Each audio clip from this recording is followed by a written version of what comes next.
ప్రభునందు ప్రియమైన శ్రోతలకు వందనములు. ఈ పోడ్కాస్ట్ కార్యక్రమం నాకు స్వాగతం. మీ అందరి కొరకు ఈ కార్యక్రమమును ప్రసారం చేయుచున్నాం. విని దైవాశీస్సులు పొందుకోగలరు. ప్రభునందు ప్రియమైన దేవుని బిడ్డలారా, మీకందరికీ ప్రభు పేరట ప్రేమతో వందనములు తెలియజేస్తూ ఉన్నాను. ఈరోజు హన్నా జీవితంలో మరొక సంఘటనల గురించి మనం నేర్చుకునే ప్రయత్నం చేద్దాం. అత్యంత ప్రియమైనది అప్పగించబడటం. Surrounding what we desire most. మనకు ఇష్టమైంది లేక మనకు ప్రియమైంది దేవునికి సమర్పించటం. ఇది కాస్త కష్టమే కదా, కాస్త కష్టమే. కానీ హన్నాలో ఆ గుణలక్షణాన్ని మనం చూడగలుగుతాం. ప్రార్థనలో పోరాడి విజయం సాధించి అనుకున్నట్టుగా కోరుకున్నట్టుగా దేవుడు ఆమె ప్రార్థనకు సమాధానమిస్తే చక్కటి కుమారుణ్ణి బహుమానంగా దేవుడు ఆమెకి ఇచ్చాడు. ఇచ్చిన ఆ కుమారుణ్ణి మరి దేవుని దగ్గర తీసుకున్నటువంటి కమిట్మెంట్ను బట్టి ఆ బాలుణ్ణి దేవునికి ప్రతిష్ఠించాలి. సిలోహులో ఉన్న దేవుని మందిరానికి తీసుకుని వెళ్లి యాజకుడైన ఏలీ ముందర లేక ఏలీ దగ్గర విడిచిపెట్టి రావాలి. ఈ హన్నా ఎల్కానా వీరు సంవత్సరం ఆ చోటికి వెళ్ళేవారు. అలా వెళ్ళేటటువంటి సమయం వచ్చినప్పుడు ఎల్కానా హన్నా దగ్గరికి వచ్చి అడుగుతాడు, మనము సిలోహులో ఉన్న దేవుని మందిరానికి వెళదామని. అప్పుడు హన్నా సమాధానం ఇస్తుంది 23వ వచనంలో, నేను నా బిడ్డకు పాలు మాన్పించు వరకు ఇక్కడే ఉంటాను. ఇప్పుడు నేను తీసుకుని వచ్చి అక్కడ వదిలిపెడితే వాడు నా మీద బెంగ పెట్టుకుని ఎక్కడ తిరిగి వస్తాడో మరలా తిరిగి రాకుండా ఉండుట కొరకు వాడికి పాలు మాన్పించు వరకు అన్నా తన ప్రేమనంతా కుమారుడికి పంచిచ్చి ఒక్కసారి తృప్తిగా కుమారుడితో ఆలనా పాలన చూసుకున్న తర్వాత, తల్లిగా తన ప్రేమను కుమ్మరించిన తర్వాత ఆ ప్రియమైనటువంటి కుమారుణ్ణి మరి కమిట్మెంట్ చేసుకున్న విధంగా దేవునికి ప్రతిష్ఠించాలి.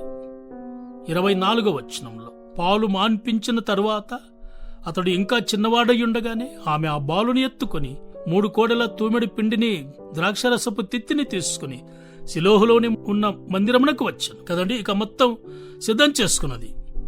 ఏమేమి అవసరముందో, ఏమేమి సమర్పించాలో, ఏమేమి తీసుకోవాలో వస్తువులన్నింటినీ తీసుకుని ఆ బాలుణ్ణి కూడా తీసుకున్నది. అల్లారు ముద్దుగా అంతవరకు పెంచుకున్నది.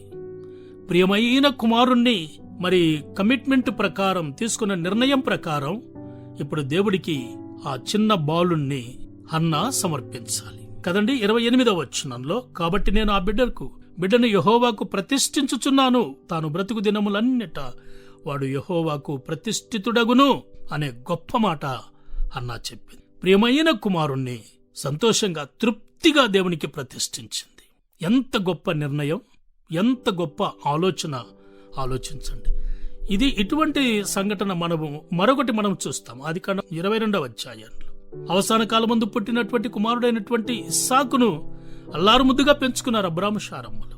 అయితే దేవుడు ఆ కుమారుణ్ణే మరి దహనబలిగా అర్పించమంటే అబ్రాము ఒక్కగానొక్క కుమారుడు, ప్రియమైన కుమారుణ్ణి దహనబలిగా అర్పించేదానికి అన్ని సిద్ధం చేసుకుని కత్తి పైకెత్తగానే అప్పుడు ఒక స్వరము వినపడింది, ఆ చిన్నవాని మీద చేయి వేయకుము అని. నీకొక్కడైనా నీ కుమారుడు నాకి వెనుక తీయలేదు గనుక నీవు దేవునికి భయపడువాడవని నాకు కనబడుచున్నదన్నాడు. మన జీవితంలో కొన్నిసార్లు ఇటువంటి పరీక్షలు రావచ్చు ప్రియ దేవుని బిడ్డలారా.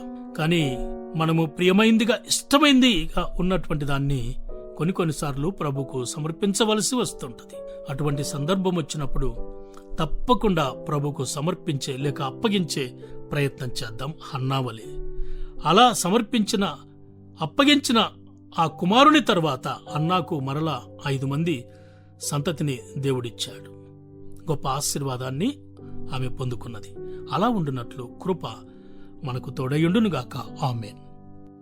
ఈ కార్యక్రమమును గూర్చి మీ సలహాలు మరియు మీ ప్రార్థనా అవసరతల కొరకు మమ్మను సంప్రదించవలసిన మా ఫోన్ నంబర్ 944585085039 మరియు ఈమెయిల్ ఐడి info@fibaonline.org.